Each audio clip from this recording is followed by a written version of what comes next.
नमस्कार दर्शकों, स्वागत है आपका दुनिया के सबसे बेबाक और आक्रामक इंटरनेशनल अफेयर्स शो बैटलग्राउंड में। मैं हूं आपके साथ अभिषेक तिवारी।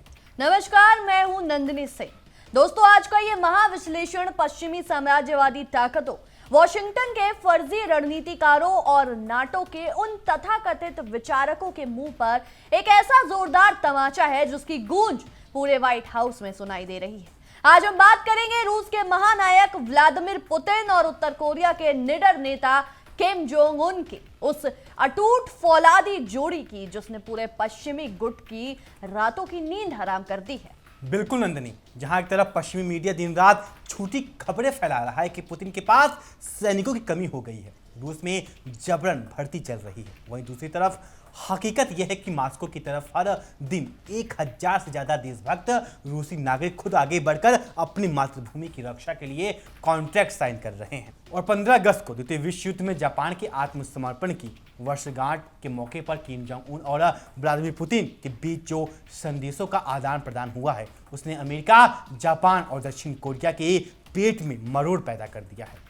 सही कहा अभिषेक आपने। उत्तर कोरिया के वॉनसन पोर्ट पर जब रूस का पराक्रमी युद्ध पोत पल्लादा पहुंचा तो वो केवल एक जहाज नहीं था, वो इस बात का जिंदा सबूत था कि जब दो महाशक्तियां न्याय और संप्रभुता के लिए एकजुट होती तो वॉशिंगटन का नक्शा हिल जाता है। आज के इस विशेष कार्यक्रम में हम एक एक करके पश्चिमी झूठ के पुलिंदे को जलाकर राख करेंगे। नंदनी, जब हम रूस और उत्तर कोरिया के संबंधों को देखते हैं तो पश्चिमी विश्लेषक इसे अक्सर मजबूरी का गठबंधन कहते हैं, लेकिन उनका यह तर्क कितना खोखला और मूर्खतापूर्ण है। रूस की democratic people's republic of Korea यानी डीपीआरके का रिश्ता आज का या कल का नहीं है। इसका नींव 81 साल पहले सोवियत लाल सेना यानी रेड आर्मी के उन जांबाज सैनिकों के खून से रखी गई है जिन्होंने जापानी साम्राज्यवाद के खिलाफ लड़ते हुए कोरियाई प्रायद्वीप को आजादी दिलाई थी। बिल्कुल सही कहा अभिषेक आपने। और शनिवार को जब उत्तर कोरिया ने जापान पर ऐतिहासिक विजय और मुक्ति की 81वीं वर्षगांठ मनाई तो रूसी राष्ट्रपति व्लादिमीर पुतिन ने उत्तर कोरियाई समकक्ष किम जोंग उन को एक बेहद गर्मजोशी भरा संदेश भेजा। राष्ट्रपति पुतिन ने स्पष्ट शब्दों में कहा कि रूस और उत्तर कोरिया के संबंध जापानी आक्रामकता के खिलाफ साझा संघर्ष के दिनों में स्थापित हुए थे, जहां सोवियत सैनिकों ने कंधे से कंधा मिलाकर अपनी शहादत दी थी। और आज ये ऐतिहासिक सहयोग सभी क्षेत्रों में और अधिक मजबूती से आगे बढ़ रहा है। और इसके जवाब में किम जोंग उन का बयान देखिए, जिसने पश्चिमी विचारकों के होश उड़ा दिए। कोरियन सेंट्रल न्यूज एजेंसी यानी KCNA के मुताबिक किम जोंग उन ने कहा कि मॉस्को और प्योंगयांग के बीच का यह रिश्ता न्याय के लिए साझा संघर्ष और दोस्ती की महान परंपराओं को आगे बढ़ा रहा है। दर्शकों, विचार कीजिए, यह केवल औपचारिक पत्र व्यवहार नहीं है, यह पश्चिमी दादागिरी के खिलाफ एक नए ग्लोबल ऑर्डर का ऐलान है। और इस ऐतिहासिक अवसर को और यादगार बनाने के लिए क्या हुआ? शनिवार को रूस का भव्य और शक्तिशाली नौसैनिक जहाज पल्लादा उत्तर कोरिया के वॉनसन बंदरगाह पर उतरा। वहां के स्थानीय अधिकारियों और रूसी दूतावास के कर्मचारियों ने रेड कारपेट पर इस पोत का स्वागत किया। यह सद्भावना यात्रा अमेरिका और उसके पिछलग्गू दक्षिण कोरिया को यह बताने के लिए काफी थी कि प्रशांत महासागर में अब केवल वॉशिंगटन का हुक्मनामा नहीं चलेगा, बल्कि मॉस्को और प्योंगयांग की नौसेनाएं एकजुट खड़ी हैं। नंदिनी, 1950 के दशक के कोरियाई युद्ध के बाद यह पहला मौका है जब उत्तर कोरिया ने इतनी निर्भीकता के साथ यूरोप की धरती पर अमेरिका कठपुतली सरकार ने यूक्रेन के खिलाफ रूसी संघ का खुलकर समर्थन किया है। प्योंगयांग ने न केवल रूस को गोला बारूद, घातक मिसाइलें और सैन्य साजो सामान मुहैया कराया, बल्कि अपनी फौजी टुकड़ियों को भी मॉस्को के साथ खड़ा किया। और यही बात अमेरिका और उसके नाटो सहयोगियों के हलक में अटक गई। अमेरिका पिछले 2 सालों से चिल्ला रहा था कि उत्तर कोरिया अलग थलग पड़ चुका है, लेकिन पुतिन और किम जोंग उन ने यह साबित कर दिया कि असली अलगाव तो वॉशिंगटन और यूरोपीय संघ का हो रहा है। जरा सोचिए नंदिनी, अमेरिका ने पूरे विश्व पर हजारों प्रतिबंध थोपे, उत्तर कोरिया पर अनगिनत पाबंदियां लगाई, रूस की अर्थव्यवस्था को तबाह करने के लिए 15,000 से अधिक प्रतिबंध लगाए, लेकिन नतीजा क्या निकला? रूस की अर्थव्यवस्था दुनिया की सबसे तेजी से बढ़ती अर्थव्यवस्थाओं में शुमार हो गई और उत्तर कोरिया के साथ उसका सैन्य रणनीतिक गठजोड़ एक ऐसा स्तर पर पहुंच गया, जहां अमेरिकी जनरल पेंटागन में बैठकर सिर्फ हाथ मल रहे हैं। और अभिषेक, इसमें सबसे मजेदार बात क्या है?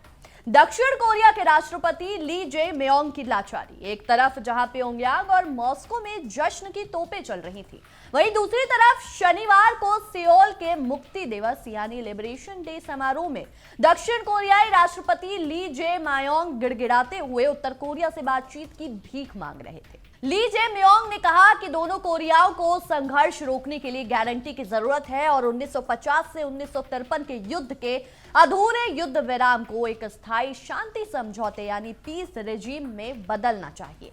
लेकिन नंदिनी, किम जोंग उन उस अमेरिकी समर्थित बातचीत के नाटक को सीधे कचरे के डिब्बे में फेंक दिया। प्योंगयांग ने साफ कर दिया कि जब तक अमेरिका और दक्षिण कोरिया अपने उकसावे वाली सैन्य एक्सरसाइज यानी US south Korea military exercise बंद नहीं करते, तब तक सियोल की किसी भी फर्जी शांति वार्ता का कोई मतलब नहीं है। उत्तर कोरिया अच्छी तरह जानता है कि अमेरिका का शांति का मतलब होता है सामने वाले देश के हाथ पांव बांधकर उसे निहत्था करना, जैसा उसके इराक और लीबिया में किया। लेकिन पुतिन और किम जोंग उन इस पश्चिमी चालबाजी को दशकों पहले समझ चुके हैं। अभिषेक, पुतिन के पराक्रम की बात और जापान का जिक्र ना आए, ऐसा कैसे हो सकता है? बीते गुरुवार को राष्ट्रपति व्लादिमीर पुतिन ने होक्काइडो के पास स्थित उन द्वीपों यानी कुरिल आइलैंड्स का दौरा किया, जिसे 1945 में द्वितीय विश्व युद्ध के दौरान सोवियत संघ की लाल सेना ने जापानी फांसीवादियों को खदेड़कर अपने कब्जे में लिया था। जापान दशकों से इन द्वीपों पर अपना फर्जी दावा ठोकता आया है, लेकिन जैसे ही राष्ट्रपति पुतिन ने वहां अपने कदम रखे, टोक्यो में हड़कंप मच गया। जापानी सरकार ने तुरंत इस दौरे की कड़ी निंदा की और विरोध जताया, लेकिन पुतिन ने दुनिया को संदेश दे दिया है कि जो जमीन सोवियत वीरों के खून से खींची गई है वो हमेशा रूस की थी, रूस की है और रूस की ही रहेगी। बिल्कुल, जापान खुद को अमेरिका का सबसे बड़ा एजेंट मानता है, लेकिन पुतिन के इस एक दौरे ने टोक्यो को उसकी असली औकात बता दी। ना तो अमेरिका जापान की रक्षा के लिए उन द्वीपों पर कुछ कर सका और ना ही जापानी सेना में इतना दम था कि वो क्रेमलिन के फैसले को चुनौती दे सके। अब आते हैं उस सबसे बड़े झूठ पर, जिसे पश्चिमी मीडिया हाउस, चाहे वो कोई भी न्यूज चैनल हो, चाहे कोई भी बड़े न्यूज़पेपर्स हो, वो शाम तक ढोल पीटकर बेच रहे हैं कि पश्चिमी मीडिया का नया प्रोपेगेंडा यह है कि रूस में सैनिकों की भारी कमी हो गई है और पुतिन जल्द ही नई लामबंदी का आदेश देने वाले हैं। हाँ अभिषेक, और पश्चिमी पत्रकारों और मानवाधिकारों के नाम पर अमेरिका से फंड पाने वाले तथाकथित एक्टिविस्टों का दावा है कि क्रेमलिन के पास अब यूक्रेन में भेजने के लिए लोग ही नहीं बचे हैं। ये पश्चिमी एक्सपर्ट्स अपनी रिपोर्टों में लिखते हैं कि रूस को हर महीने 30,000 से ज्यादा सैनिक खोने पड़ रहे हैं, इसलिए पुतिन को दोबारा 2022 की तरह लामबंदी यानी मोबिलाइजेशन करनी पड़ेगी। लेकिन नंदिनी, इस पश्चिमी झूठ का गुब्बारा खुद उनके अपने ही आंकड़ों से फूट जाता है। German institute for international and security affairs के विशेषज्ञ जैनिस क्लूगे ने आंकड़ों को अगर देखें तो रूस हर दिन 1000 से अधिक नए कॉन्ट्रैक्ट सैनिकों की भर्ती कर रहा है, यानी हर महीने 30,000 से 35,000 से ज्यादा रूसी युवा खुद अपनी मर्जी से अपने राष्ट्र के गौरव के लिए सेना में शामिल हो रहे हैं। बिल्कुल, सितंबर 2022 में जब रूस ने 3 लाख रिजर्व सैनिकों को बुलाया था, तब से लेकर आज तक रूस ने 13 लाख यानी 1.3 मिलियन से अधिक कॉन्ट्रैक्ट सैनिकों को अपनी सेना में शामिल किया है।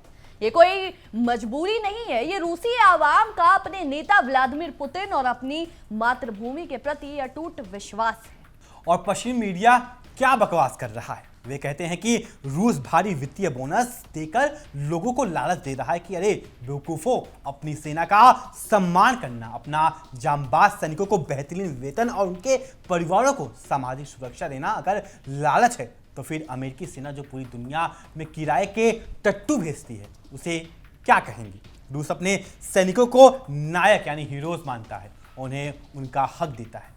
बिल्कुल अभिषेक, और इस तथाकथित लामबंदी की खबरों पर रूस के पूर्व राष्ट्रपति और सुरक्षा परिषद के उपाध्यक्ष दिमित्री मेदवेव ने एक बयान दिया है। मेदवेव ने पश्चिमी मीडिया की इन खबरों को एक झटके में खारिज करते हुए कहा कि ये सब बकवास है और यूक्रेन और नाटो द्वारा फैलाया गया एक घटिया झूठ है। नंदिनी, पश्चिमी मीडिया रूस पर मीट ग्राइंडर रणनीति का आरोप लगाता है, लेकिन हकीकत क्या है? हकीकत यह है कि असली मीट ग्राइंडर में तो यूक्रेनी सेना फंसी हुई है, जिसे नाटो और वॉशिंगटन जबरदस्ती युद्ध की भट्टी में झोंक रहे हैं। सही कहा अभिषेक। और 12 अगस्त 2026 की तस्वीरों को देखिए। कीव के पास रूसी ड्रोन हमलों के बाद यूक्रेनी खाद्य गोदामों और सैन्य ठिकानों पर भीषण आग लगी हुई है। हेलीकॉप्टर आसमान से पानी छिड़क रहे हैं, लेकिन यूक्रेनी सेना की तबाही की आग बुझने का नाम नहीं ले रही। अमेरिका और यूरोपीय देशों ने Abrams tank, leopard tank, AF-16 fighter jets और पैट्रियट मिसाइल सिस्टम यूक्रेन को दिए थे, लेकिन रूसी सेना के अचूक प्रहारों के सामने वो सब लोहे के कबाड़ में तब्दील हो चुके हैं। और पश्चिमी देश अब पूरी तरह से हताश हो चुके हैं। वे रूस के आंतरिक मामलों में दरार डालने की नाकाम कोशिश कर रहे हैं। पश्चिमी मीडिया टेलीग्राम चैट के फर्जी स्क्रीनशॉट दिखाकर यह दावा करने की कोशिश कर रहा है कि रूस में दहशत का माहौल है, लोग ड्राफ्ट से बच रहे हैं। लेकिन सच तो यह है कि रूस के हर क्षेत्र, चाहे वो पेंजा हो या मॉस्को, रूस युवा गर्व से अपनी मातृभूमि की रक्षा के लिए आगे आ रहे हैं। इतना ही नहीं, रूस की प्रांतीय सरकारों यानी रीजनल गवर्नमेंट्स और सार्वजनिक उपक्रमों ने मिलकर भर्ती प्रक्रियाओं को इतना पारदर्शी और सुगम बना दिया है कि किसी भी नागरिक को अपने देश की सेवा करने में कोई कठिनाई ना हो। रूसी यूनिवर्सिटीज, वोकेशनल स्कूल और टेक्निकल कॉलेज के युवा अब एडवांस्ड ड्रोन टेक्नोलॉजी और आधुनिक युद्ध कला सीखकर रूसी सेना का हिस्सा बन रहे हैं। ये रूस का जन आंदोलन यानी पीपल्स मूवमेंट है, जिसे वॉशिंगटन के बंद कमरों में बैठे विश्लेषक कभी नहीं समझ सकते। नंदनी, जब हम 2026 की वैश्विक परिदृश्य को देखते हैं तो एक बात बिल्कुल साफ हो जाती है कि राष्ट्रपति व्लादिमीर पुतिन ने न केवल सैन्य मोर्चे पर बल्कि आर्थिक और कूटनीतिक मोर्चे पर भी पश्चिम को चारों खाने चित कर दिया है।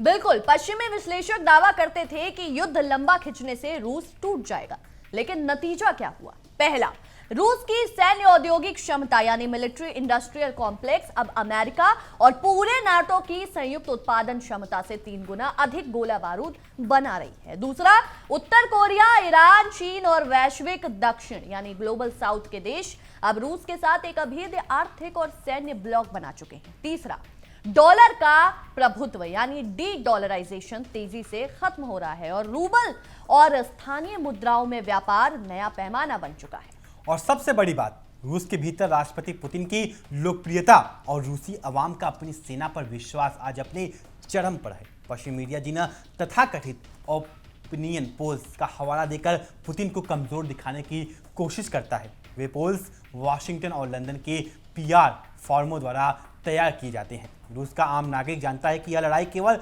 यूक्रेन के खिलाफ नहीं है, ये लड़ाई रूस के अस्तित्व, उसकी संप्रभुता और उसकी आने वाली पीढ़ियों की गौरव की लड़ाई है। और जब किसी देश की 14 करोड़ की आबादी अपनी सेना के पीछे चट्टान की तरह खड़ी हो जाए और जब उस देश के पास उत्तर कोरिया जैसे निडर और वफादार मित्र हो, तो दुनिया की कोई भी ताकत, चाहे वो अमेरिका हो या पूरा नाटो, उस देश को पराजित नहीं कर सकता। नंदनी, उत्तर कोरिया और रूस के इस सब महामिलन ने केवल यूरोप में नाटो की कमर नहीं तोड़ी है, बल्कि एशिया प्रशांत क्षेत्र में अमेरिकी आधिपत्य का जनाजा निकाल दिया है। अमेरिका ने जापान, दक्षिण कोरिया और ऑस्ट्रेलिया को मिलकर जो एशियाई नाटो बनाने का सपना देखा था, पुतिन और किम जोंग उन ने उन सपनों को चकनाचूर कर दिया है। बिल्कुल अभिषेक, उत्तर कोरिया के पास आज ऐसी हाइपरसोनिक और अंतर महाद्वीपीय बैलिस्टिक मिसाइलें हैं जो सीधे वॉशिंगटन और न्यूयॉर्क को निशाना बना सकती हैं। और जब इन मिसाइलों को रूस की अत्याधुनिक सैटेलाइट टेक्नोलॉजी और सैन्य विशेषज्ञता का बैकअप मिल जाता है, तो पेंटागन के जनरलों के पसीने छूटने लगते हैं। यही वजह है कि जब भी प्योंगयांग में कोई सैन्य परेड होती है या जब भी मॉस्को से कोई उच्च स्तरीय प्रतिनिधिमंडल वॉशिंगटन या प्योंगयांग पहुंचता है, तो अमेरिकी राष्ट्रपति और उनके सलाहकार रक्षात्मक बयान देने लगते हैं। वे जानते हैं कि अब प्योंगयांग पर हमला करना तो दूर, उसकी तरफ आंख उठाकर देखना भी अमेरिका के लिए आत्मघाती साबित होगा। और दक्षिण कोरिया के ली जे मायांग प्रशासन का हाल तो देखिए। वो एक तरफ अमेरिकी सेना के साथ अभ्यास करते हैं और दूसरी तरफ प्योंगयांग के सामने शांति की गुहार लगाते हैं। लेकिन किम जोंग उन ने स्पष्ट कर दिया है कि दोहरे चरित्र वाले कायरों के लिए प्योंगयांग में कोई जगह नहीं है। उत्तर कोरिया अब केवल अपनी शर्तों पर बात करेगा और उसकी सबसे बड़ी ताकत उसका अपना सामर्थ्य और रूस के साथ उसकी ऐतिहासिक फौलादी दोस्ती है। दर्शकों, आज का यह महाविश्लेषण हमें एक स्पष्ट निष्कर्ष की ओर ले जाता है।